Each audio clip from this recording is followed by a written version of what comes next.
All right, everyone, we're going to get started here. Thank you for joining me today. I am Brian Clark.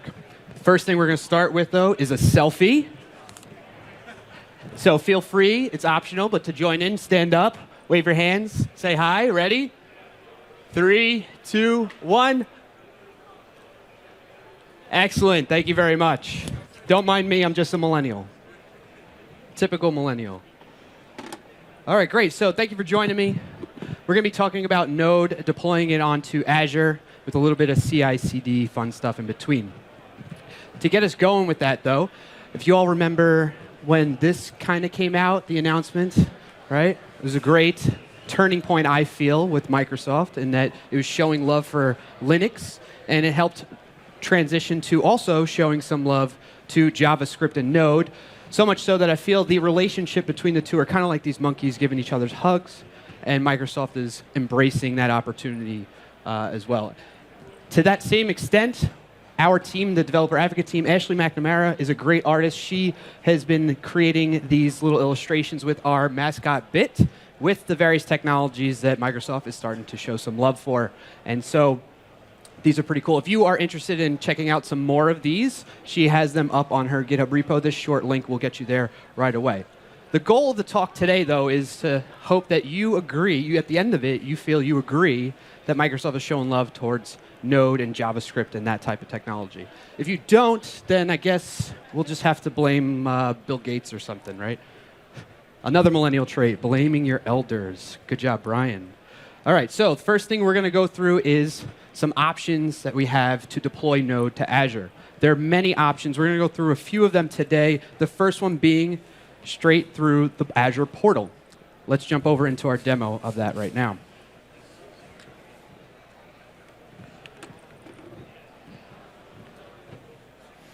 So when you come to the portal, you go to portal.azure.com.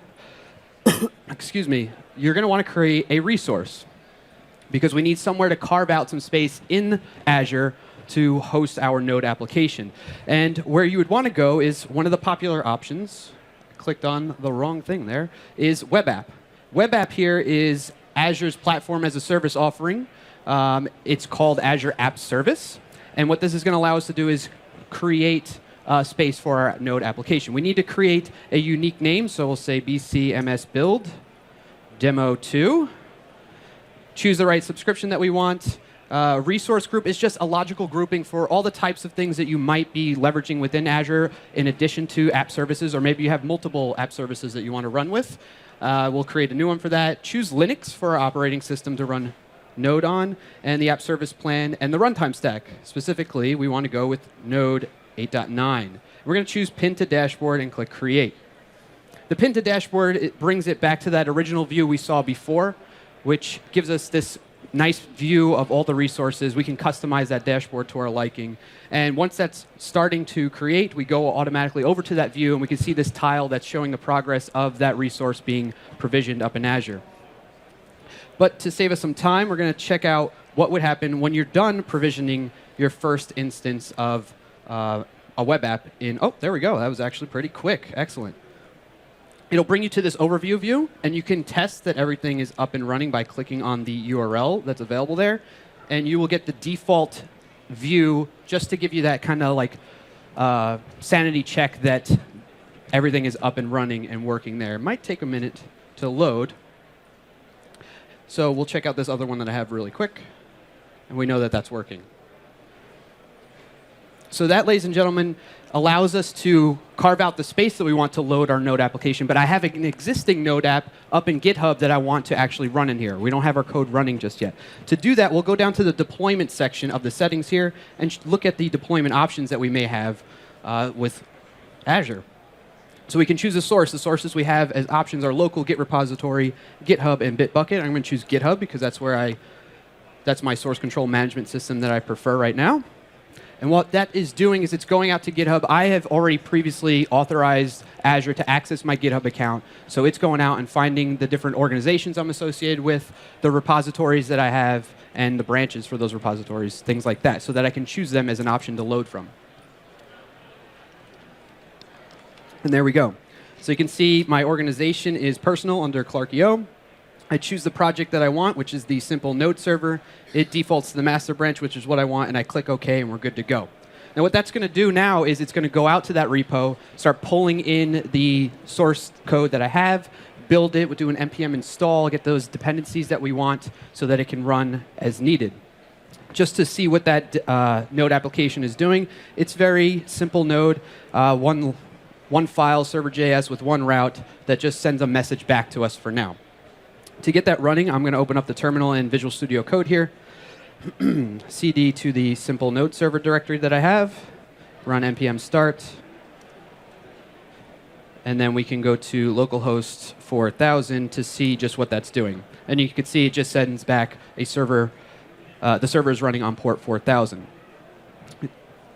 And just checking back, this is what the default view looks like before you load your source code into it. So going back to the deployment options, we click on that one more time to see how that is progressing.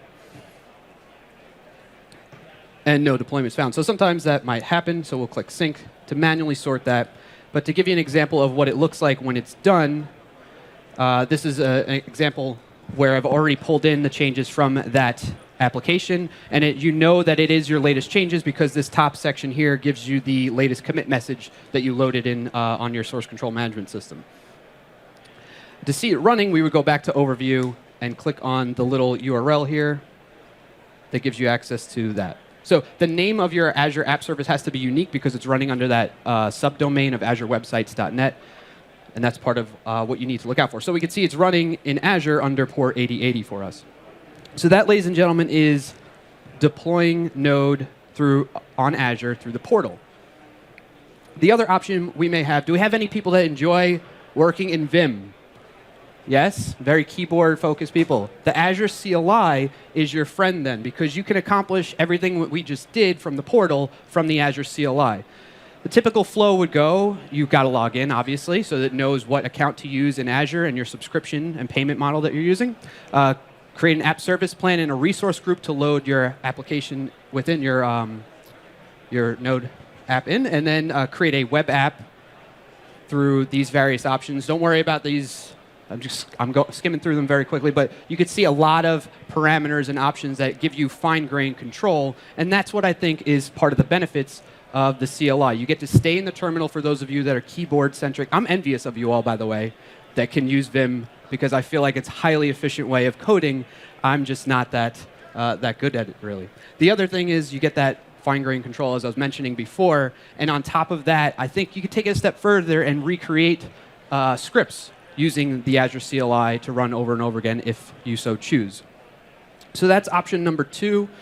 The third option is Visual Studio Code, and this is one I'm leaning more and more towards for a lot of applications, demo applications that I'm building within Azure. So let's, get out of presentation mode for a second. Switch over to Visual Studio Code. So here's the source code again. Let's stop that from running really quick. There we go.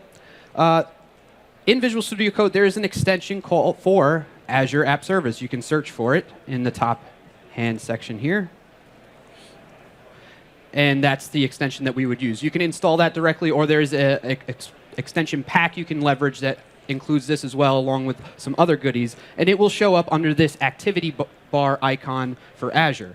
From there, the app service, you would log into it. I've done that already. It shows you all your various subscriptions that you may have within Azure, and all the, as you can see, I've been testing this demo quite a bit, all the different instances of Azure App Service in there.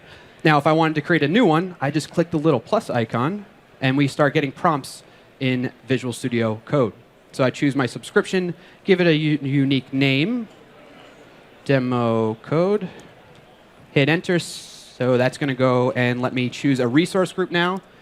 I'm going to choose Linux as my operating system. And you can see, very similar flow that we saw in the portal and through our options in the Azure CLI.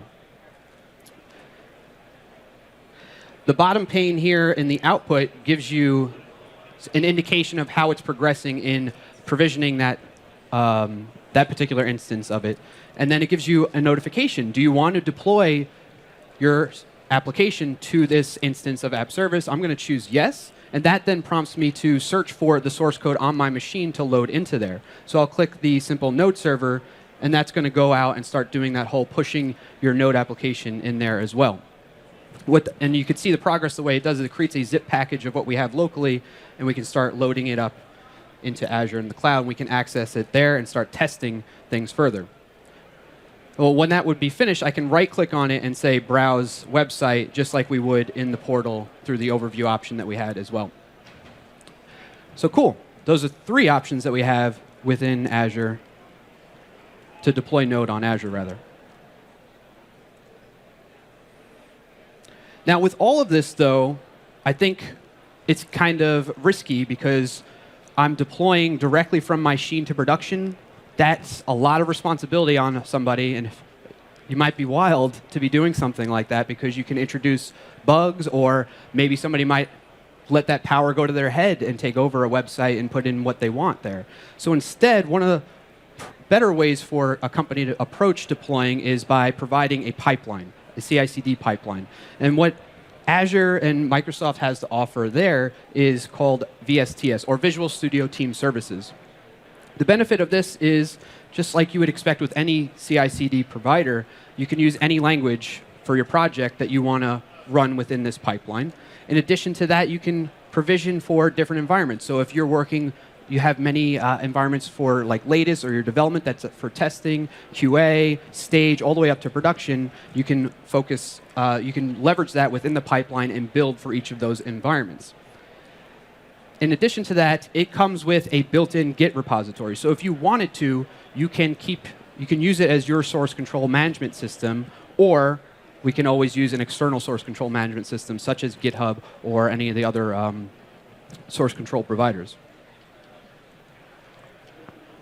And last but not least, one of the benefits of Visual Studio Team Services is that it has built-in build tasks. So I am a developer at heart. I'm not a DevOps person, and so that kind of word and what is involved with it can be a little bit intimidating. I don't really want to spend time on that. I want to build my apps. What I've seen here through Visual Studio Team Services and any other CI/CD pipeline, it has greatly simplified that. And these built-in build tasks kind of give me an idea of what I would want to do within the DevOps option that we have here. So you have built-in ones. There's also ones, if it doesn't provide what you want there, you can look into a marketplace that has something over 500 build tests that other people have built, or you can go and create your own custom one, which would be written in something like PowerShell or even Node.js if you'd like. So let's take a look at what it's like to provision or deploy through a pipeline option here.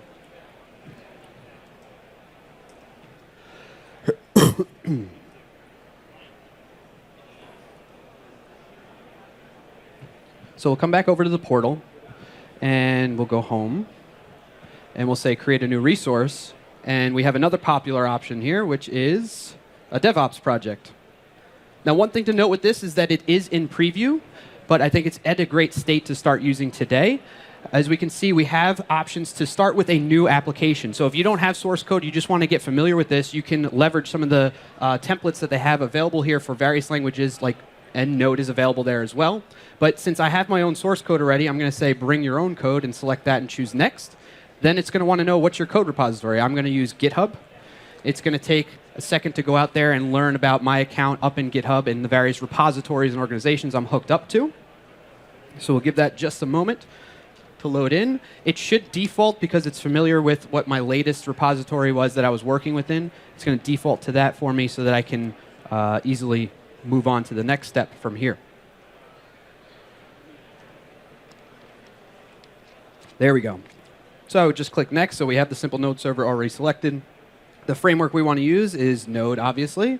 I don't have a task runner, but maybe you have a legacy application, or not a legacy application, any application that's still using Grunt and Gulp to help you with your builds of your application. You can include that as well and start running with those to migrate it over. And then you get the option to choose what type of system you want to run in Azure App Service to deploy your application to. In this case, I want to choose Web App for Linux.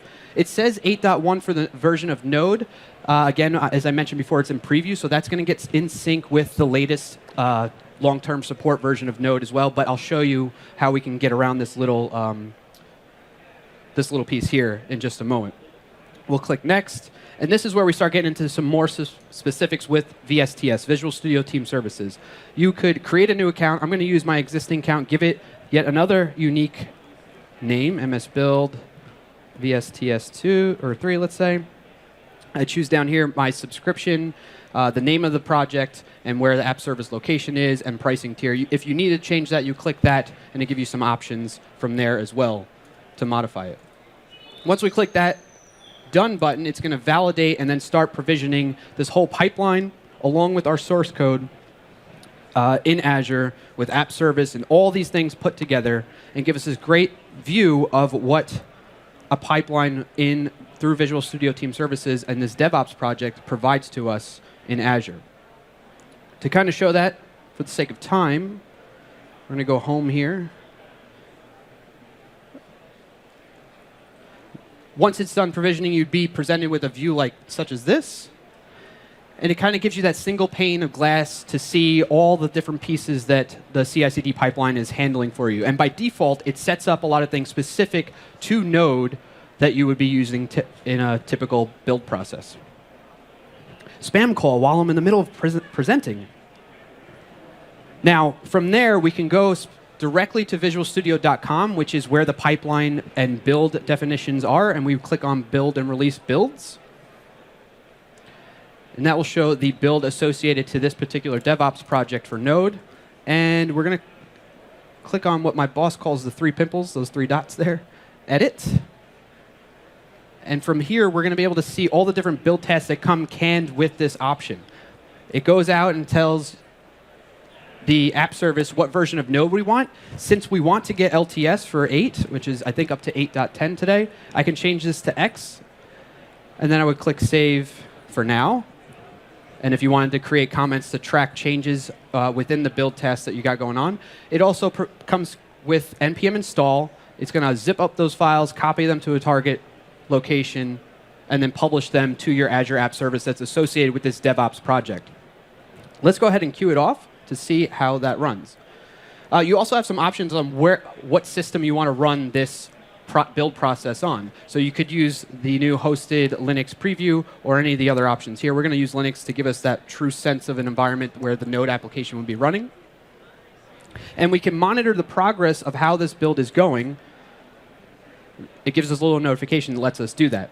What's great about this to me, again, as a developer, is I kind of see what's going on excuse me, as things are happening. And I get logs live as they're happening, so I can understand where there might be a failure point. So as you start building out your build tests in here, where you want to start adding in things like NPM Test to run your unit tests, or some security checks, like I tend to use either the Node Security Project as a check as part of my pipeline process, or Sneak, which is another tool that's great for checking for vulnerabilities in your dependency. And there we go. We're running through things. We go through each step here. Let's make that a little bit larger so you can all see what's going on. The job gives you a link to the logs for each specific build test that you might be running in there as well. And it looks like everything went through successfully. Yay. Now let's try and break it. So in my project, I have a test task in my package.json that runs sneak tests to check for vulnerabilities in my database, and my dependencies. So we'll edit this again. Let's go back to editing it.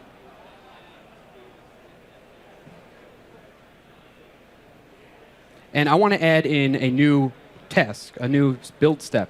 So to do that, I click on the little plus icon. I'll search for NPM. Click Add for that. And let's move it up to after NPM install. We're going to run a custom command, which is NPM Test. And I'm going to save and queue that. And then let's click on the little notification here so we can monitor that build.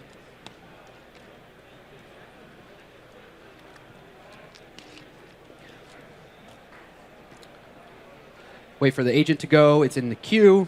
So it's using shared resources for your build agent in order to run through your build steps. You can get into more isolated versions of this to where you can have faster build speeds if you'd like, instead of having shared hosted agents like that.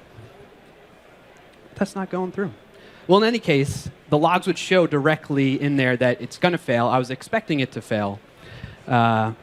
And then I would be able to go in and update what I would need to do to understand. Oh, there we go.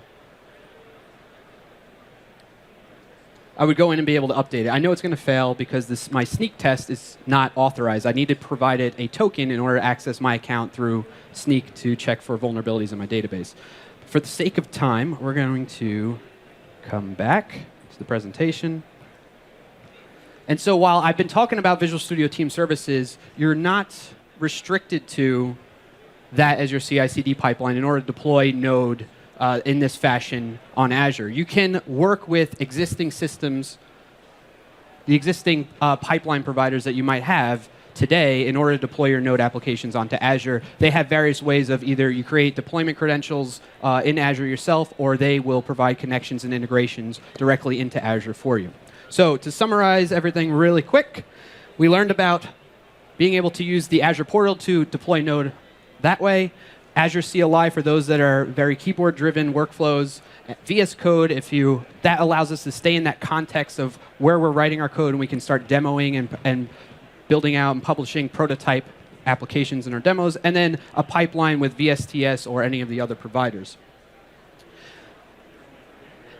As far as resources, there's much more documentation and much more capabilities within this space.